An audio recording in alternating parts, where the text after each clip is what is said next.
Hello, Captains. It's me, TONIK TZW, here in the Tier 7 Premium German Cruiser, the Mainz CE, the Collector's Edition one.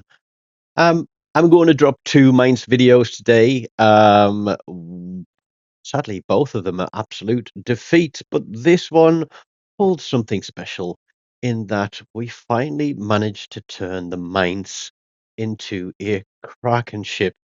We came very, very close to it on Saturday, and I've been playing a lot of my Tier 7 premiums with double credit boosters to get credits in place ready for this next update. And I also am working towards buying out the last of my Tier 8 tech tree ships as well. So we've been farming credits at 7 premium.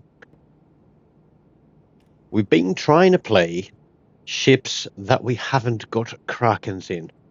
Not necessarily to play for the Kraken, but just on the off chance that we have a game where we have the opportunity to pick one up. So, as I said, the game yesterday came very, very close to being a Kraken game. Unfortunately, um, somebody decided to do a full salvo ascend on the last ship as he was about to burn out, and that cost me the Kraken. Yeah, very sad state of affairs. Um, but that one, what did I call it? It's called 15 Minutes of Fail, so keep an eye out for that video on the channel as well. Now, one of the things you might have seen at the start there is that there is a full division. There they are. It is a Lightning, Pazarski, and a Siegfried. They would have spawned on B cap as a full division. We have the weak flank across here on Alpha cap. We have a carrier game, but look at where the planes where our carrier has spotted. The guys from B have come across to A. We are now being outnumbered on this flank, and B cap is uncontested. It is undefended. Yet it is going to take our Fletcher 4 minutes to go onto that cap. Now, I'm not going to call names. I'm just going to call ships on this one. Because if you're going to play a destroyer, and certainly if you are the only destroyer in a match, the duties upon your shoulders are much greater and much heavier. And you will see that obviously I'm using my intuition as a normal destroyer player to say, look, this cap is uncontested. Please go in there, take it. We can't defend a cap against at least 5 ships pushing through. I can do what I can against this Amagi. Our battleship there is trying to put a turn in and come round the map, but it is now obvious where the majority of red team are. So there is absolutely no reason for that Fletcher not to be in B cap now. There is nothing there against him. It is an easy steal. Now, I always say that you should always try to play the cap that you spawn on. If you can't take it, you should always try to defend the cap from letting red team take the advantage. But we have a Siegfried, a Pazarski, an Azure Lane, New Jersey, and a Magi and a Lightning on this cap, and there is not much I can do apart from try to keep burning these guys down as they push in. But I can't put myself in the way of things like the New Jersey, Pazarski, and Siegfried. The Lightning has finally decided, after putting his torpedoes through that capture point and not hitting anything, and not realizing that all the guys that were there are already all the way around on A cap and have been there for some time, that he's now going to sail in and take the cap. And I thought, awesome. If he takes that cap and then comes back down this way, then he can spot the red team guys for us, and then we can hopefully push back against A cap. But what I didn't see at the start of the game is that we had a battleship go round the outside of Charlie Cap, and he rammed another battleship and took himself out of the game. Okay, it was a one-for-one trade, but now I'm watching our Bismarck commit suicide. I'm guessing he may have thought we need to get that cap back, but you don't go into a cap on your own like that. You let the red team try to push and then kite and then do what you can to them. But we lost the Iowa that went round the outside of Charlie Cap. There's another battleship and another cruiser here. They're up against two Bismarcks, but they've sat and waited for the Bismarcks to come round the corner. It looks like they're both running secondary builds, and these two guys are going to get absolutely hammered. So I'm trying to keep the cap reset again, whilst trying to get fires on these guys. They may be running fight fire with fire, but we lose our Rochester, and that just means that all those secondaries are going to be focused onto the other battleship, along with all the main guns of two Bismarcks.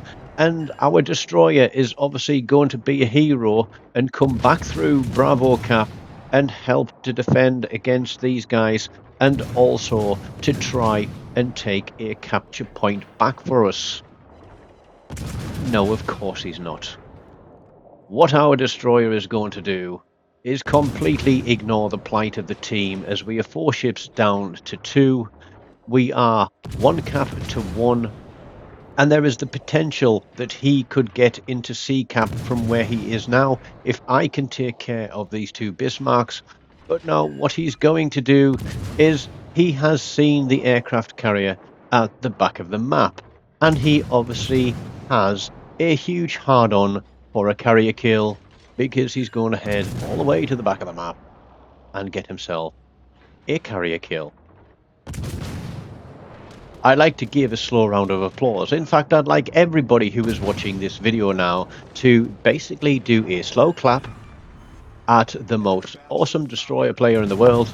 We all make mistakes, we all have fails, but honestly, 4 minutes without going near an uncontested cap is a fail of epic proportions.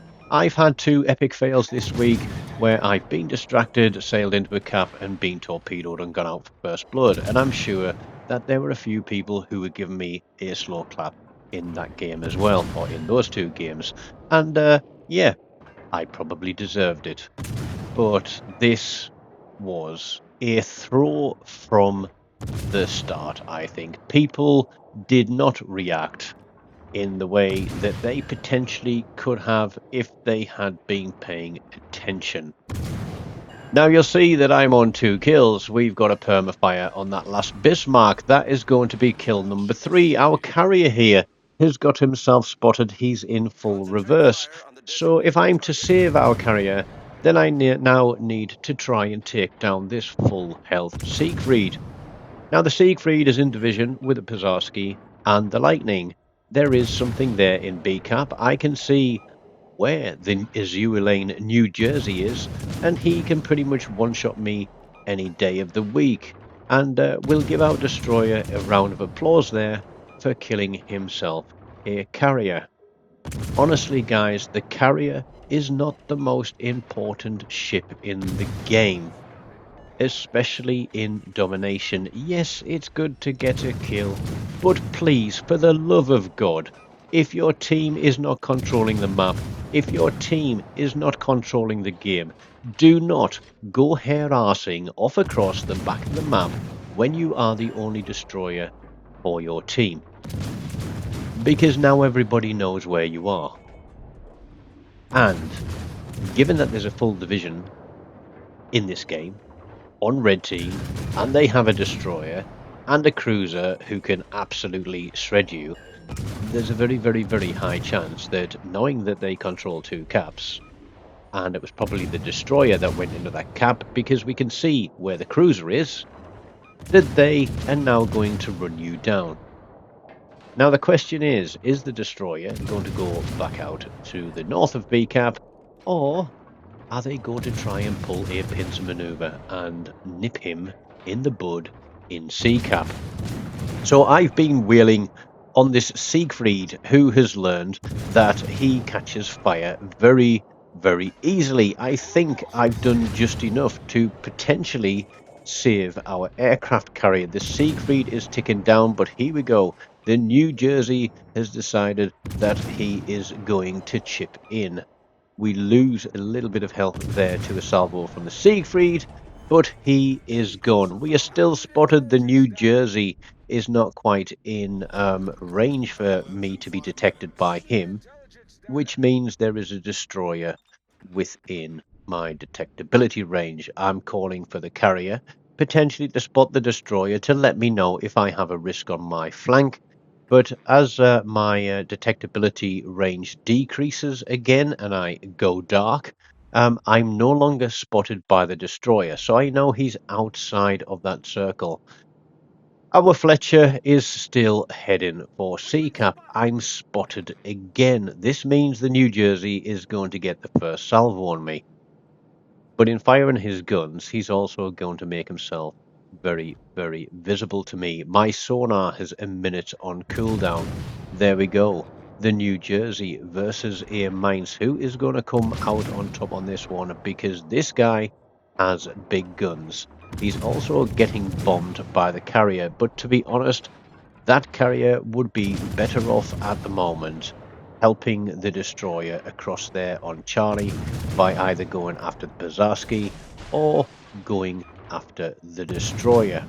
Because that destroyer could still be coming in on him. And to be frank, any carrier player worth their salt, when there is one destroyer in the game, will hunt down and hound that destroyer and do anything and everything they can against them to stop them from ruining the game, because destroyers will dominate the game if they are left unchecked. The New Jersey now has also realized that I have enough of a reload on me, and enough range and enough fire starting chance with Azulane Roan to be able to set him on fire and burn him down. We are on 120,000 damage. We're on 4 kills.